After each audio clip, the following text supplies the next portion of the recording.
Ini masih terhubung dengan pengawat politik, parameter politik Indonesia, yakni dengan Mas Adi Praitno. Selamat siang Mas Adi, masih terhubung dengan kami?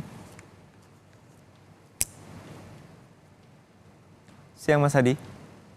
Siap, selamat siang Mas. Ya Mas Adi, tadi Mas sempat mendengarkan bagaimana gaya ceplas-ceplosnya Pak Mahfud MD. Ia menyampaikan bahwa ia masih menyimpan dan juga kembali mengenakan baju kemeja putih yang ia dulu siapkan untuk mendaftarkan ke KPU. Anda bisa menilai bagaimana proses dinamika politik bahwa last minute atau detik terakhir pasangan itu bisa berubah. Seperti apa Anda menilainya? Ya, saya kira itulah Pak Mahfud MD dengan segala originalitasnya ya, tidak pernah apa namanya, menunjukkan sesuatu yang abu-abu gitu. Mahfud tentu di momen yang cukup penting dan spesial itu menceritakan bagaimana kisahnya sekitar 5 tahun yang lalu last minute kemudian tidak jadi diumumkan sebagai pendamping Pak Jokowi ya. Jadi Mahfud itu adalah sosok yang saya kira memang tetap dengan karakteristiknya yang cukup tegas gitu ya, belak-belakan hitam dan putih dan tak pernah tedeng aling-aling.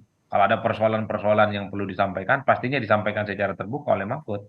Dalam berbagai kesempatan, misalnya sejak kemarin sampai hari ini, Mahfud selalu bicara tentang pentingnya penegakan supremasi hukum, pentingnya menegaskan bahwa Indonesia adalah negara hukum. Itu adalah satu diferensiasi politik yang ingin dijelaskan kepada publik oleh Mahfud bahwa ia adalah sebagai salah satu pendekar dalam tanda kutip ya, pendekar hukum yang sampai saat ini masih punya komitmen secara moral dan politik supaya hukum itu tidak digunakan untuk kepentingan-kepentingan politik kelompok tertentu.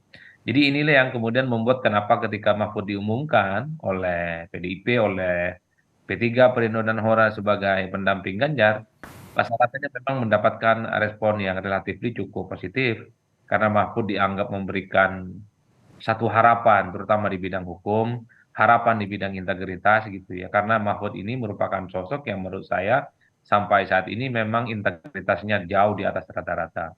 Tentu sebagai pejabat publik di eksekutif, legislatif, dan yudikatif, Mahfud terbukti tidak pernah memiliki riwayat yang kontroversi, apalagi kebijakan-kebijakan politiknya itu bertabrakan dengan kebijakan rakyat. Jadi Pak Mahfud sebenarnya menurut saya dalam banyak hal dari segi elektabilitas ini cukup menguntungkan bagi Ganjar.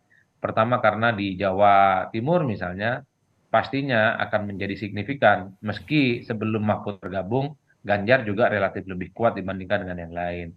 Dari beberapa survei yang saya punya, termasuk survei Kompas beberapa waktu yang lalu, secara elektoral misalnya Mahfud itu kan kuat di luar Jawa, Mas. Itu bisa dicek ya kurang lebih sekitar 2 minggu yang lalu ya di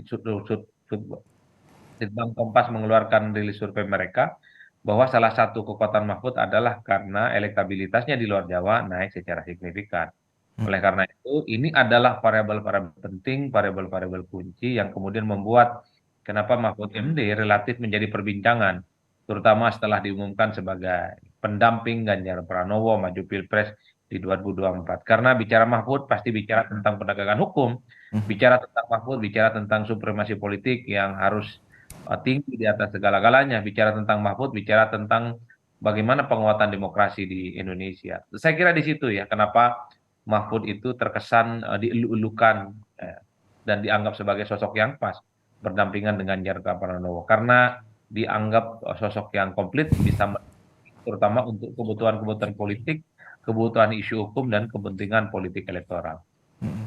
Baik, dari segi konteks pendamping dan juga ataupun bacawa pres ini, Ganjar telah didampingi oleh Mahfud MD dan juga Anies didampingi oleh Muhaimin Iskandar. Nah, yang belum menentukan yakni dari Prabowo Subianto. Bagaimana Anda melihat bahwa seperti tadi ada detik-detik terakhir atau last minute, semua dinamika bisa berubah. Nah, dengan kondisi saat ini, Prabowo Subianto tentu juga akan berkaca dari peta persaingan pendamping. Dan kita juga tidak bisa menafikan bahwa faktor pendamping ini menjadi sangat signifikan bagi perolehan elektoral. Seperti apa Mas Adi melihatnya nanti? Pasca keputusan Mahkamah Konstitusi yang memperbolehkan eh, apa namanya orang yang pernah atau sedang menjadi kepala daerah untuk bisa maju sebagai capres dan cawapres, cuma Gibran Raka Buming Raka menjadi nama yang sangat difavoritkan menjadi nama yang hampir bisa dipastikan berdampingan dengan Prabowo Subianto. Itu tidak bisa dibantah.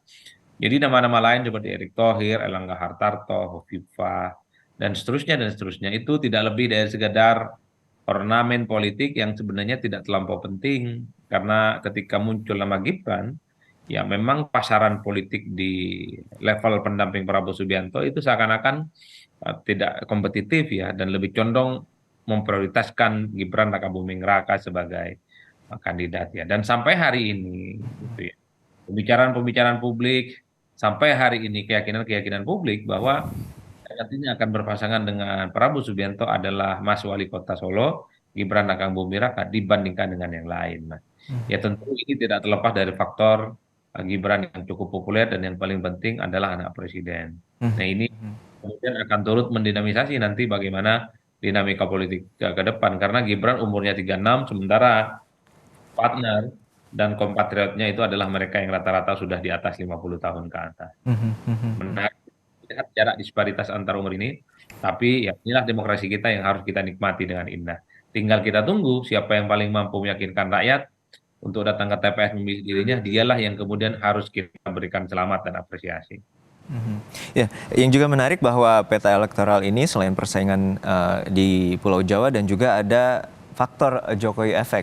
Nah, Anda menilai seperti apa? Karena pada kemarin dalam konferensi pers, Puan Maharani sempat menyatakan kegundahannya terkait dengan dukungan Pak Jokowi ini mendukung Ganjar atau pilihan lainnya. Dan tentu ini menjadi menarik untuk dicermati. Seperti apa Mas Adi melihatnya?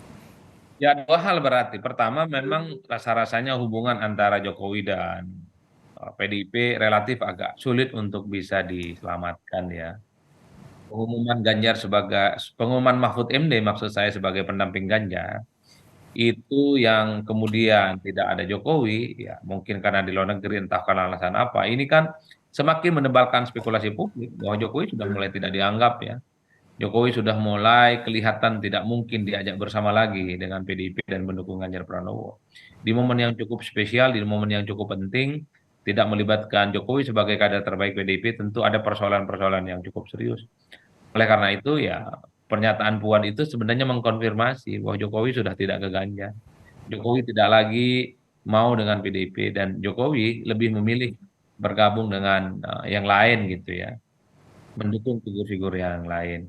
Saya kira di situ Mas pernyataan Puan itu harus diletakkan. Nah yang kedua, seberapa takti ya, seberapa ampuh dukungan politik Jokowi. Kalau kita melihat angka-angka survei, siapapun yang didukung oleh Jokowi, dia mampu meningkat elektabilitasnya di kisaran angka 3-4%.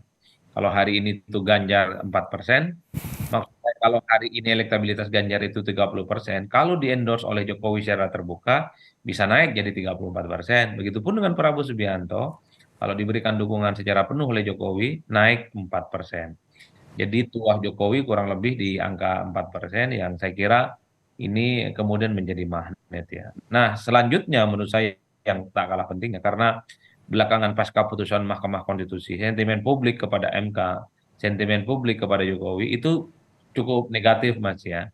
Jokowi di bidang infrastruktur, Jokowi di bidang kinerja memang agak sulit untuk dibantah gitu ya. Karena selama ini dianggap sudah bekerja gitu, memberikan bantuan sosial dan seterusnya.